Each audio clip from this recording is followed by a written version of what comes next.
Hello dear student. तो चलिए यहाँ पर हमारे स्वागत है आप लोग का हमारे YouTube channel learn with Iqbal में।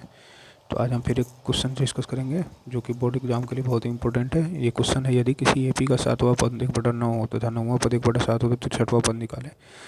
तो इसमें एपी है, इसमें 7वां पद हमको दिया हुआ है 1/9 है और 9 इसका 9वां पद जो है वो 1/7 है। ठीक, तो हम क्या किए, इसमें कोई एपी मान लिया जिसका प्रथम पद क्या हो, हमारा ए हो और उसका सार्वंतर डी हो। ठीक, तो जो प्रश्न में दिया हुआ है ना उसी हिसाब से चलते हैं। इसका 7वां पद कितना दिया हुआ है 1/9। तो A7 या T7 बोलते हैं। तो T7 बराबर क्या होगा, प्रथम पद प्लस n-1 इंटू डी। तो n यहाँ पे कौन सा है, 7वां पद है ना, तो 7 - 1 इंटू डी बराबर 1/9। तो ये हो जाएगा हमारा a प्लस 7 में 1 6d बराबर 1/9। ठीक, तो एक समीकरण ये बन गया। दूसरा समीकरण क्या कर रहा था, 9वां पद 1/7 हो। तो इसका 9वां पद कौन सा है, T9 या A9 बोलते हैं इसको। तो T9 बराबर कितना हो जाएगा, A9 बराबर प्रथम पद प्लस 9 - 1 इंटू डी बराबर 1/7। तो a प्लस ये हो जाएगा 9 - 8 बराबर 8 1/7। तो हमारे पास दो समीकरण बन गया, पहला समीकरण दूसरा समीकरण। दोनों को हल करने के बाद हमको a और d का मान निकाल लेंगे। तो a और d का मान निकाल लेंगे तो उसको 63वां पद आसानी से निकल जाएगा। क्योंकि जैसे 63वां पद निकालना है ना, 63वां पद के लिए हमको क्या क्या चाहिए, A63 या T63 इसको बोलते हैं। तो प्रथम पद प्लस 63 - 1 इंटू डी। तो प्रथम पद जो है ये निकालने के लिए इस दोनों को हल करना पड़ेगा ना। हमको ए नहीं पता है, डी नहीं पता है, तो इस दो समीकरण को हल करेंगे। दोनों समीकरण को हल करने के बाद हमको ए और डी पता हो जाएगा। ए और डी पता होने से इसमें हम मान रख देंगे तो 63वां पद निकल जाएगा। तो इस दोनों को हल करने के लिए हम क्या किए, पहला समीकरण माइनस सेकंड समीकरण दूसरा समीकरण किए। तो वही किए हैं, समीकरण 1 माइनस समीकरण 2 किए हैं। तो अब a प्लस 6d बराबर 1/9, a प्लस 8d बराबर 1/7। तो दोनों को क्या किया, हम घटा लिए। तो घटाने से a कैंसिल हो गया, चिन्ह बदल जाता है। तो 6 - 2d, इसके बाद इसको घटाएं तो ये आ गया हमारा 1/63। डी का मान आ गया हमारा 1/63। अब इसको किसी एक समीकरण में रख लेते हैं, प्रथम में या दूसरे में। ठीक, तो रखने के बाद क्या हो जाएगा, हमारा ए का मान निकल जाएगा। तो डी का मान कहाँ रखेंगे, डी का मान समीकरण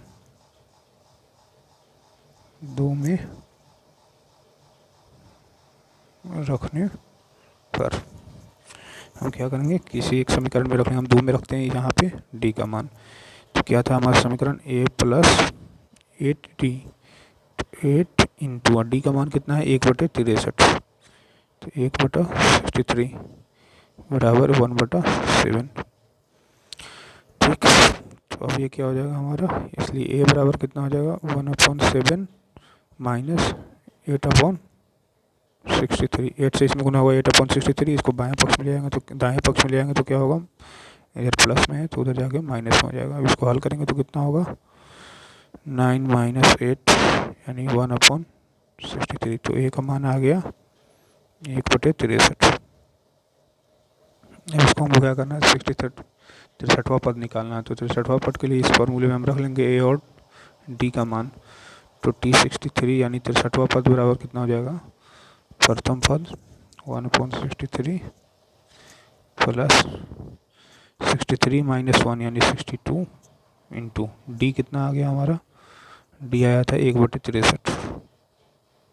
ठीक, तो इसको हल करेंगे तो कितना हो जाएगा, नीचे आ जाएगा एलसीएम में 63 1 प्लस 62 यानी 63 ऊपर नीचे भी 63 63 कैंसिल हो जाएगा यानी 1 आ गया। यानी इसका 63वां पद क्या होगा, 1 होगा। T63 बराबर 1, यही इसका आंसर हो गया 63वां पद। इसका कितना हो गया हमारा, 1 आ गया। ठीक, चलिए नेक्स्ट क्वेश्चन देखते हैं। नेक्स्ट क्वेश्चन हमारे पास क्या है, यदि बहुपद x² minus ax plus a minus 1 का एक गुणनखंड x माइनस 1 हो तो a का मान निकालें। ठीक, इसमें हमको बहुपद दिया हुआ है x² minus ax plus a minus 1, इसका एक गुणनखंड x माइनस a दिया हुआ है। तो a का मान इसका पूछ रहा है। ठीक है, तो हम माना कि px जो बहुपद है उसको px मान लेते हैं। px बराबर क्या है हमारा, x² minus ax plus a minus 1। इसका एक गुणनखंड क्या है हमारा, इसका एक गुणनखंड क्या है, x माइनस ए का गुणनखंड x माइनस ए है।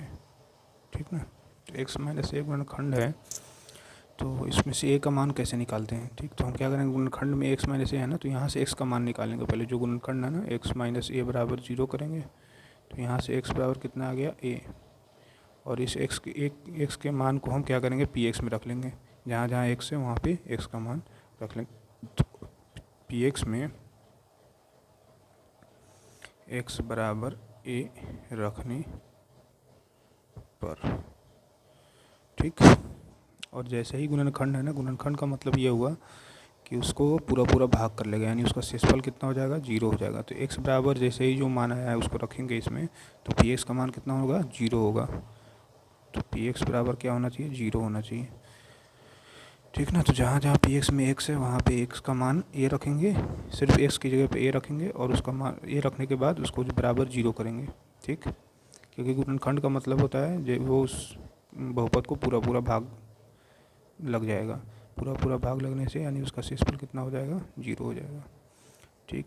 तो x बराबर a रखेंगे यहाँ, तो पहले है एक्स स्क्वायर, तो a का स्क्वायर माइनस a पहले से है यहाँ a इंटू एक्स की जगह पे a रख दिए, प्लस a माइनस 1, और ये क्या हो जाएगा हमारा 0, ठीक। गुणनखंड का मतलब ही होता है कि वो उसको पूरा पूरा भाग दे दे। तो यहाँ पे अब क्या हो गया, a square minus a into A square plus a minus 1 बराबर 0। अब देखिए a स्क्वायर कट गया, बच गया a माइनस 1 बराबर 0। तो यहाँ से a बराबर कितना आ गया, एक इधर बाएं में माइनस है तो इधर आके प्लस में हो गया, a का मान 1 आ गया, ठीक। हमको करना क्या था, जो गुणनखंड था वहाँ से x का मान निकाल लिया, उसको 0 के बराबर रख के उस x के मान को हम क्या किए, बहुपद में रख दिए। बहुपद में कहाँ रखेंगे, x की जगह पर रखेंगे, और x की जगह पर जैसे ही उसका मान रखेंगे गुणनखंड वाले x बराबर a, तो उसको 0 से हम तुलना करेंगे, बराबर 0 करेंगे, क्यों, क्योंकि यह इसका गुणनखंड है, उसका शेषफल 0 आएगा, ठीक। और उसके बाद a का मान निकाल लिए। चलिए हम नेक्स्ट क्वेश्चन की तरफ चलते हैं। हमारे पास नेक्स्ट क्वेश्चन क्या है, यदि बिंदु a, 0 ए है ये, a, 0 0, b तथा 1, 1 संरेखी हो तो सिद्ध करें कि 1/a प्लस 1/b बराबर 1।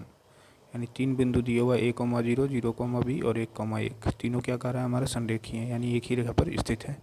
तो 1/a प्लस 1/b बराबर 1 हमको दिखाना है। ये बहुत ही आसान है, ठीक। तो हम आप लोग को पहले बताए थे कि 3 बिंदु अगर संरेख हों, जैसे x1 y1, दूसरा बिंदु हो x2 y2, तीसरा बिंदु है x3 y3, अगर तीनों संरेख होते हैं, संरेख हों तो संरेख होने के लिए हमें कंडीशन क्या बताया था, शर्त क्या बताया था, y2 माइनस y1, इसको याद कर लीजिए आप लोग, अपॉन x2 माइनस x1 बराबर y3 माइनस y2 बटा x3 माइनस x2, ये होना चाहिए, ठीक।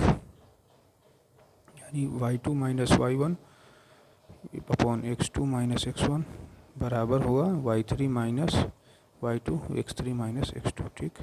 अगर तीनों बिंदु हमारा क्या हो, संरेख हो। तो इसमें 3 बिंदु क्या है, a0 हम x1 y1 की जगह पर मान लेते हैं a, 0, x2 y2 को क्या मान लेते हैं 0, b, x3 y3 को मान लेते हैं 1, 1।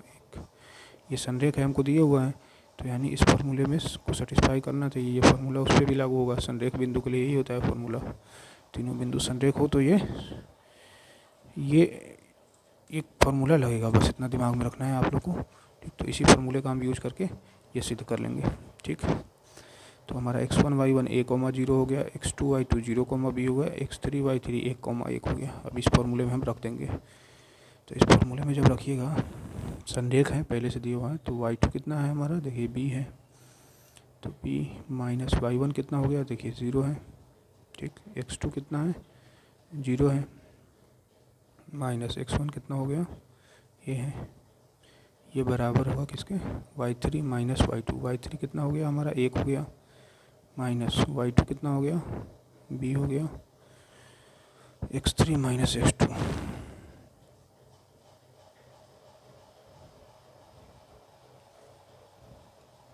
ये y2 है, y1 है, x2 है, x1 है, ये y3 है, ये y2 है, ये x3 है, x3 माइनस x2। चलिए x3 माइनस x2, तो x3 कितना है हमारा 1 और x2 कितना है 0, तो 1 माइनस 0, ठीक। अब इसी को हम हल करेंगे तो हमारा सिद्ध हो जाएगा। तो b minus 0 b upon minus a बराबर 1 माइनस बी और 1 माइनस 0 1। अब हम क्या करेंगे कि तिरछा गुना कर लेंगे इसका। तो b गुना 1 b इंटू 1 बराबर, इसको गुना करेंगे तो minus a into 1 minus a और minus a into minus plus a b.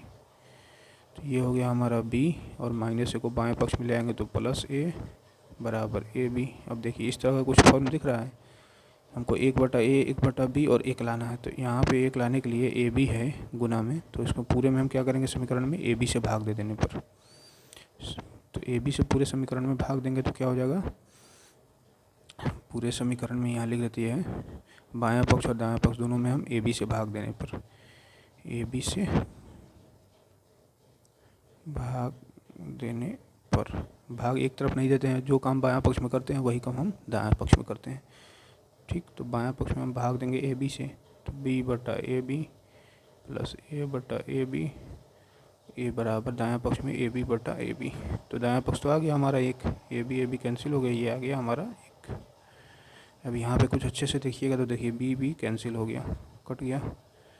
तो b यहाँ से कट जाएगा, यहाँ a से 1 कट जाएगा, तो क्या बचेगा 1/a प्लस 1/b, यहाँ पे 1 बचा, कुछ नहीं, नीचे में b है, बराबर 1। यही हमको सिद्ध करना था, ये हो गया प्रूफ।